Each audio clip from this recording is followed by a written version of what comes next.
Hi,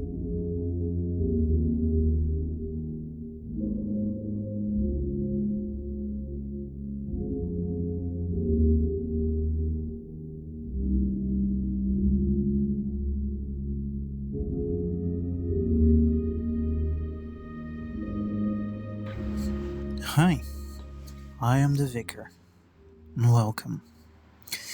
Today I wanted to do something a little bit different and talk with you for a little bit.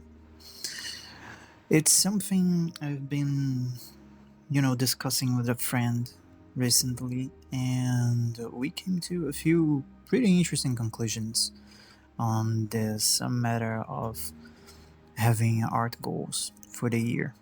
And we are both visual artists, so we thought it would be something fun to add to our routines.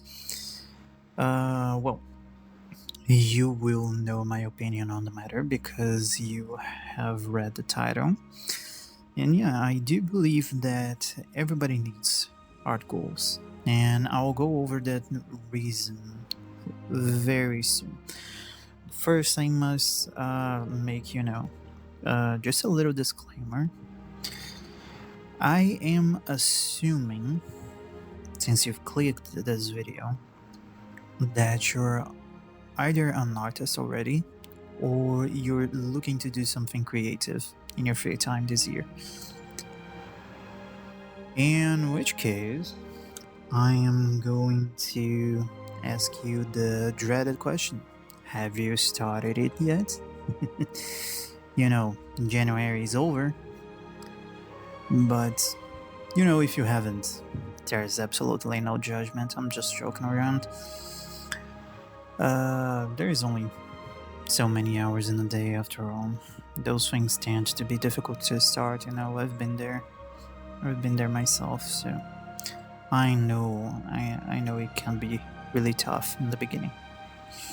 However, now I will stop wasting your time and get into topic. So firstly, I'm going to share you the reason why I think everybody should have art goals.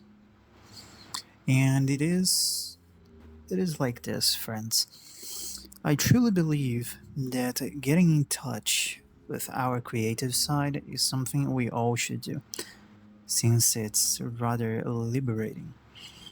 In the sense that it enables you to communicate feelings and ideas through experience. And, there's absolutely no limitations to it. When you're creating art, no matter the type, be it literature, be it music or visual like me, you are translating your ideas to people by creating something that they can experience, translating your ideas and feelings. And that's how, the brain really remembers things. It attaches feelings to memory. You can understand this very clearly if I make the association with fear. Like, fear is a very powerful feeling, and whenever your brain feels afraid, it will remember the situation every single time you're on it again, the same situation. So that's a really easy way to explain how that works. And another very good example is a little bit more wholesome, I think. It's that, as everybody has a favorite song, you will remember what you feel about the song more often than maybe, technical aspects. You usually say that you either like it or you don't. So, yeah, I believe that getting in contact with your creative self and stimulating it is a wonderful way to get to know yourself better. So now that you know what I mean and what this little talk of ours is going to be all about, I am going to tell you about my art goals for last year. That's 2023, if you're watching this video far in the future. And I'll explain what I believe are, some things you should avoid along the way so you can learn from my failures. And, if you get something out of this video, like a few ideas on how to do something on your own, or even if it is just, entertainment value for you, I'll consider the objective of this video reached. That's for sure. So, goals. I had three of them last year, and the first one was the easiest, to just produce as many finished pieces of art as I could throughout the year. Easy, straight to the point, no BS. The second one was a little bit trickier because it was about getting better acquainted with the software I use for painting, which is Krita. And the third one was to fully develop my very own unique art style in just a year. Now, the first one I achieved, but the other two didn't get fully realized. I failed because I couldn't get them 100% done, but they weren't a waste of time either, so. And I did get really close to getting my art style, but it's something I want to talk about in, at another time, because the topic is too extensive. So these three goals, they have something in common.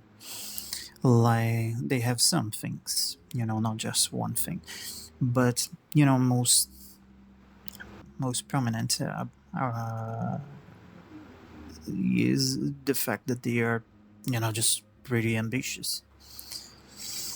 The first one, even if it is ambitious, it's the most reasonable one because of its simplicity. And the second one was too vague because if you stop to think about it, just what the heck do I mean by getting better acquainted to the software? Is it to get familiar with the interface, the tools, how to customize brushes, how to properly organize and stack layers? Because, in Krita, that's a thing. How to pick better colors in digital, how to better apply layer effects. There's just a wide range of things that could fall into the category. And not specifying it made things a little bit difficult for me because, I didn't really know what to research when I was thinking about just getting better at using the program. And I couldn't single out stuff that I wanted to learn.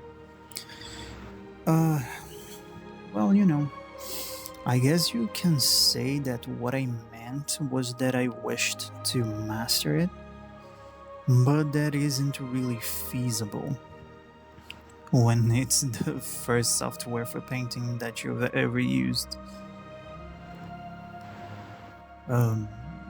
Just way too much stuff to learn in 1 year. Well, at least not without some Herculean amount of effort. And I had my attention split, to get the style developed. And, to do that, I would be using these pieces that I was, always painting to completion. And it would take a long time because I would stretch the hours of work throughout the months, because currently I have a pretty limited amount of time to paint, which I hope changes soon. Yeah, hopefully. I would like to have so much more time, bro. Anyway, oftentimes it would take months because, things happen. And I just couldn't get as much time as I wanted. So I wasn't sketching in the program at all. I was just painting and rendering most of the time. And that made me unable to familiarize myself through repetition, of just getting things done in a streamlined workflow, so to speak. Yeah, so vagueness is something that you should avoid, like for real. Just avoid the vagueness. As for the third goal, I failed because, being quite honest with you, it was kinda unrealistic. Because creating your own style is something that should take you years and years of practice and experimenting. I thought I could get through that barrier with tons of studies, and I didn't manage to understand exactly what I wanted and what I thought was the way of painting and how to communicate my paintings with my paintings. And I was able to identify what was the best way for me, the one that resonated with me the most. Um, but I failed because I lacked the technical knowledge necessary to pull it off. I, as I've been, taking my art journey seriously since, fairly. It is a fairly new thing to me. So I just didn't have the skills to pull it off. Everything that I tried to do in that way just it came out extremely weird. And most of these paintings I didn't even post. I didn't share with anyone. They're a secret. Shh, secret. So what all of this should tell you, dear friends, is as follows. First and foremost, your goal should be feasible. It has to, you know? The reason why is that if you aren't able to reach it and it's something you really, really wanted, you'll get super frustrated about it. Speaking from experience, been there, done that. And these frustrations, they add up. In time, the amount of willpower you will require to get into that again will be just way too much. And we know that willpower is a limited resource, so you should always be aware of how you spend it and be careful not to burn it on stuff that is just unsolvable, you know? So avoid frustrating yourself when you know you're not gonna achieve that. Alright? So, this is a measure you can use to keep yourself motivated. And okay, so secondly, you should come up with goals that are clear and straightforward. Like, of course, that's a mixed bag, and it depends on how complex your goal is. So how do I put this? Okay, so let's go back to my example. And getting better acquainted with the software. If I could dumb that down to matters of matters that are simpler, like a specific topic, layers and tools, for example. suddenly the goal just gets a lot easier. Like you have a completely clear idea of what you want to get better at. For someone else, it could be, I don't know, anatomy. Like, I really wanted to get out of 2024 with, crisp anatomy drawing. I want to know the form of each muscle. I want to know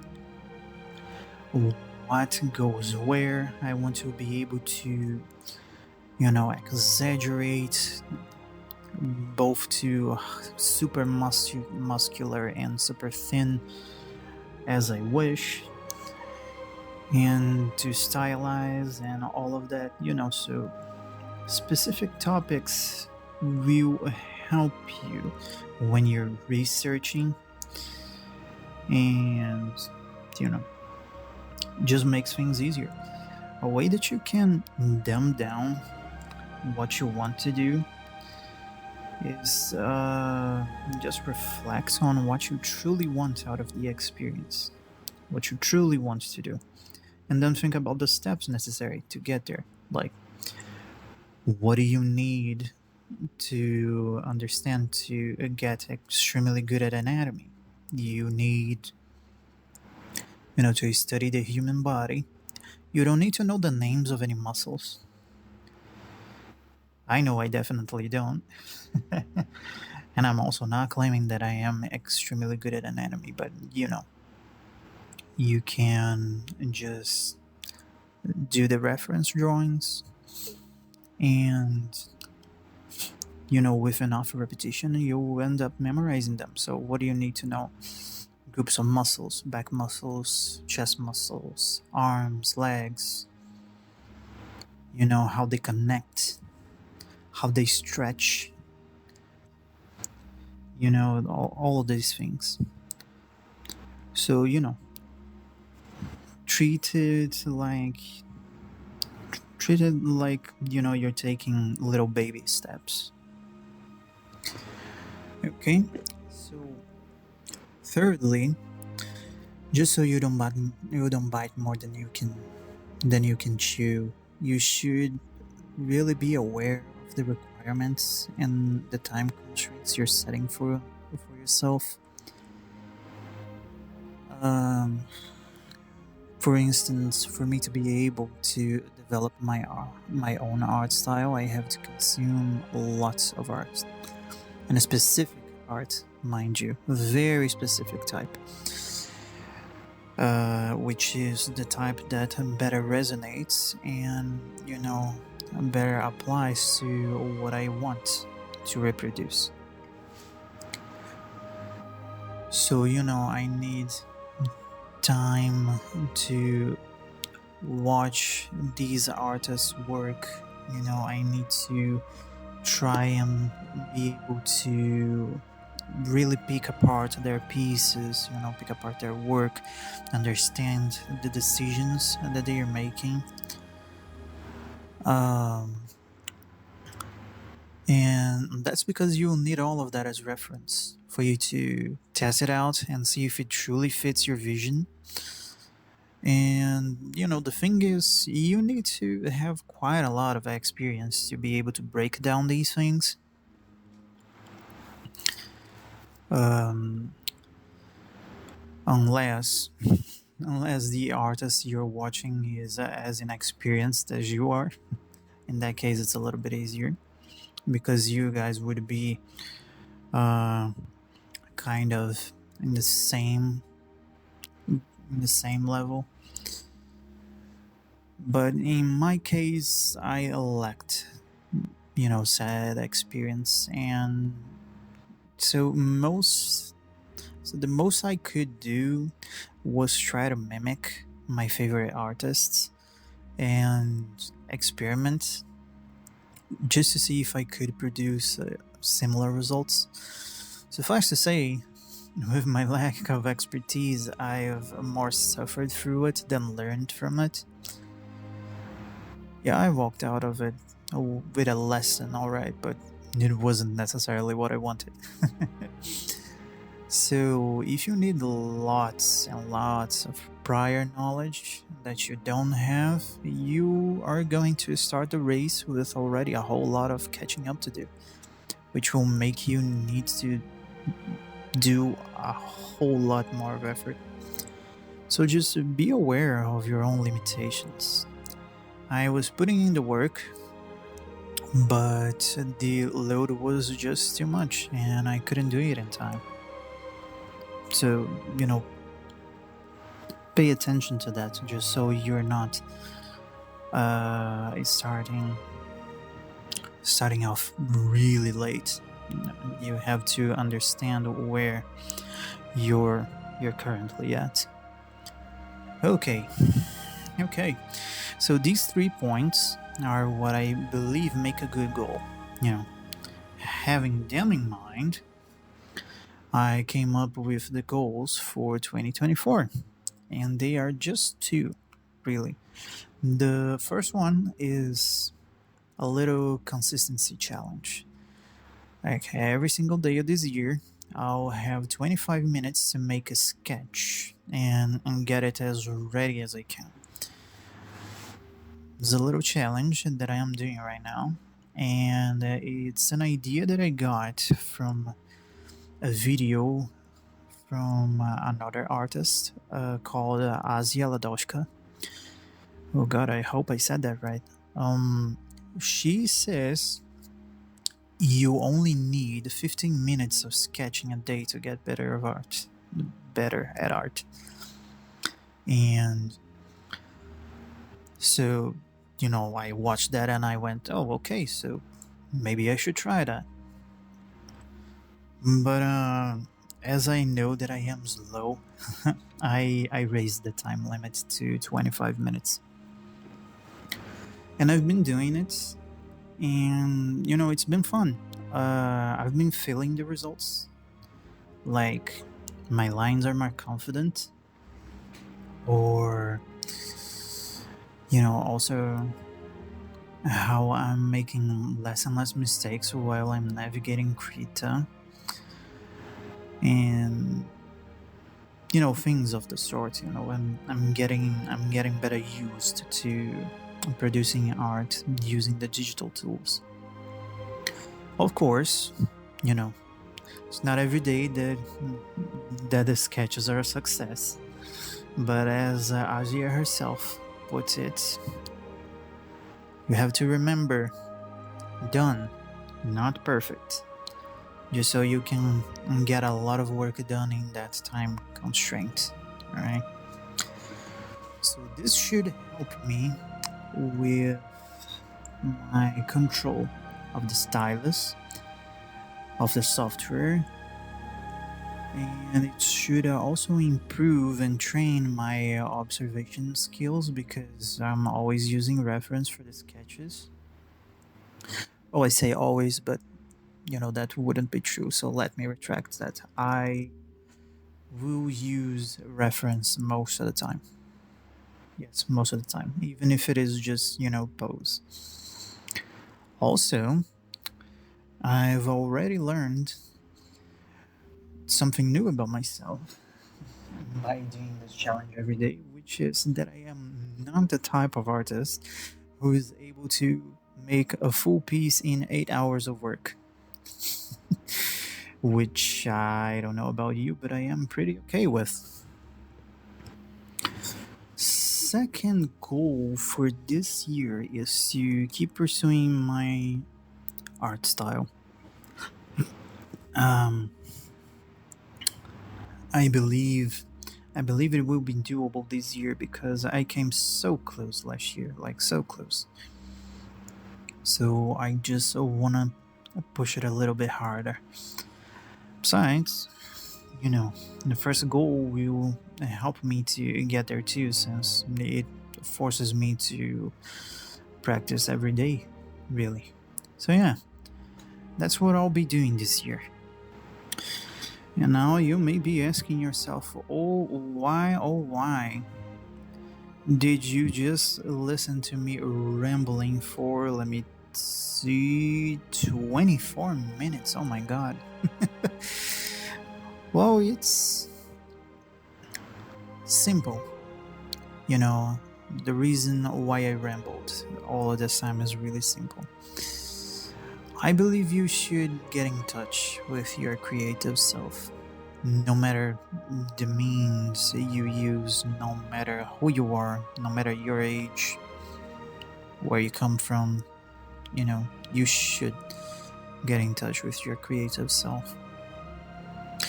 Because getting to know that side of you and learning to translate your feelings is not only going to make it easier for other people to get to know you, but it's going to make it easier for you to know yourself. And knowing yourself is about one of the best things you can do for your own sake at any age. So you will know what motivates you. You will know what makes you happy, what you learn what you need to avoid in order to, not frustrate yourself unnecessarily, and what have you. So I am a firm believer that art can make you understand yourself by helping you to translate and experience your own feelings. And of course, I say art because it is my personal outlet for that. But you can be creative in all sorts of ways, like even cooking. If you don't believe me, then try to experiment a little bit with ingredients. You'll probably get some weird stuff at first, but as you get more and more knowledgeable of what tastes better for you, you will eventually get there. Um, Journaling is also a very useful tool for it. Like you can organize your thoughts and keep control of plans. Uh, but the keeping control is just the control freaking me speaking, so you can ignore that if that's not what you're all about. Um, okay, so it's also great. It's also a great way of emptying your head, journaling, because physically writing takes all the fog in your thoughts and it translates all of that into words. Uh, Moreover, it's great for your cursive. I'll admit that typing is more practical and usual nowadays, but just between us, isn't cursive just such a flex? Isn't it like super nice for you to just open up a notebook of someone and just look at how beautiful the handwriting is. I don't know, man. I really like that. Well, you could also learn new skills or even just experiment with different things to find something that you like. Find yourself a little hobby. But yeah, that's gonna be my advice, friends. Everybody should try to get to know themselves a little bit better because we've been distancing ourselves from each other so much, you know.